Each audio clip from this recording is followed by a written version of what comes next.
Wow, I can't believe DC actually made a movie that wasn't dark and terrible. I feel like I have to tell everybody about it. But I can't talk about the movie like this. I have to get ready. Pop Spectrum! Much better. Now, to the review!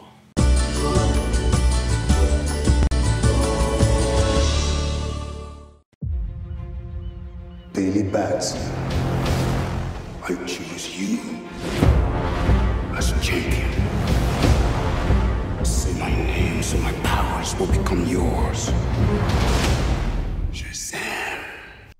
Shazam is the 2019 live-action adaptation of the DC comic and the second in the line of the non-Snyder-helmed DC movies since Justice League. Much like Aquaman before it, Shazam isn't mired in dark themes and over-seriousness. Instead, it revels in the spirit of what makes comic books fun. Interesting characters, amazing powers, sinister villains, and a healthy dose of humor. Shazam was directed by David F. Sandberg, with a screenplay by Henry Gayden, and stars Zachary Levi as the titular Shazam, Mark Strong as the villainous Dr. Sivana, Asher Angel as Billy Batson, Jack Dylan Grazer as Freddie Freeman, and Jaimon Hansu as the Wizard Shazam. 1 year after Steppenwolf's invasion, troubled 14-year-old orphan Billy Batson is set to move in with the Vasquez family and their other 5 foster kids. One day, Billy gets on a subway car and finds himself transported to a different realm where an ancient wizard gives him the power to transform into a godlike adult superhero by uttering the word Shazam! Billy and his new foster brother, Freddie Freeman, must discover Billy's new powers and how to use them to prevent the villain Dr. Thaddeus Sivana, who has powers of his own, from committing nefarious acts. Shazam is a breath of fresh air. All my cards on the table, I don't like the previous DC movies. Even the ones people say are good like Wonder Woman, I find serious flaws with. Then Snyder left the creative universe and we got Aquaman, which was a step in the right direction, but still overly packed with enough plot for a 3-movie storyline. And now we have Shazam, which thankfully doesn't fall in the same trappings that the previous movies have. The story is an origin for Shazam, which is really one of the only characters people might not know that much about at this point, other than Aquaman, because who cares enough about Aquaman to know his origin. It has its cliche moments, like when Billy and Freddie have a falling out over Billy getting and abusing his powers, but none of them are egregious enough to take you out of the story. The characters, heroes, and villains are understandable and relatable. Even the child actors are not the worst actors I've ever seen.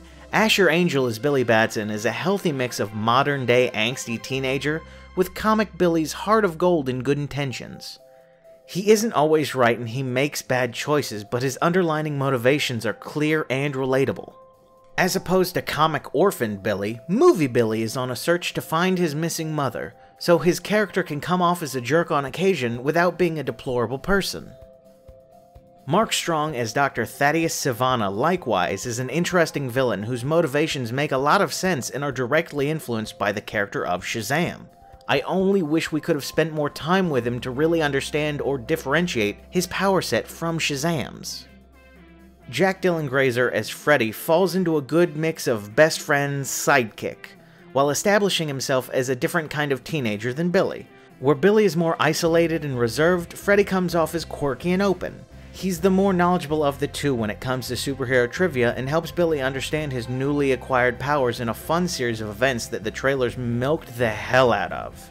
Sadly, he does follow the cliche of best friend not in the spotlight, but he more than makes up for it with his attitude and humor. If I had to really hammer down on an issue with the characters, it's the lack of characterization that the other foster kids get.